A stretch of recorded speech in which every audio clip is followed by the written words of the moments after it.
Bunka, Nakiri. Which should you choose? Make that decision based off your cutting style, not off the shape of the knife. A Bunka and Nakiri are similar with the push-forward cutting technique. They are flatter towards the back half here with a slight amount of curve up front.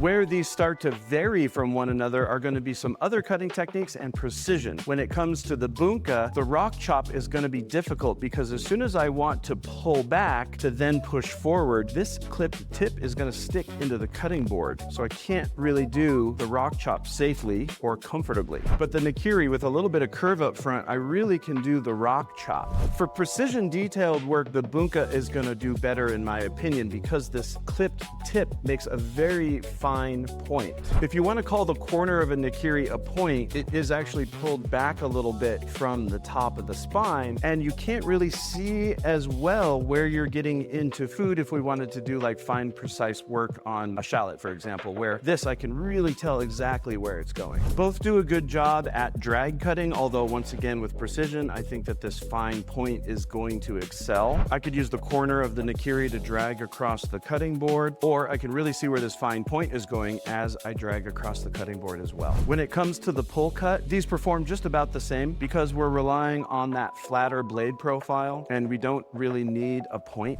If you're more familiar with Western cutting techniques and you want to do that rock chop like we mentioned earlier, definitely go with the Nakiri because it's going to roll down onto the cutting board. And you'll see that this curve really comes into play when you're mincing herbs, for example, because it's going to rock down onto the cutting board more easily, where a Bunka certainly will rock back, but it's going to kind of clump down onto the cutting board. Even though the knife is light, it feels like it has a heavier hit onto the cutting board. Neither are better objectively. It's really what's better for the user, and it comes down to your cutting style and what makes sense for you in your kitchen. One might just simply match your cutting technique better than the other. You can find both Bunkas and Nakiris in our shops, online, and our Denver retail location. Thank you so much for watching. Follow to stay up on all things knives.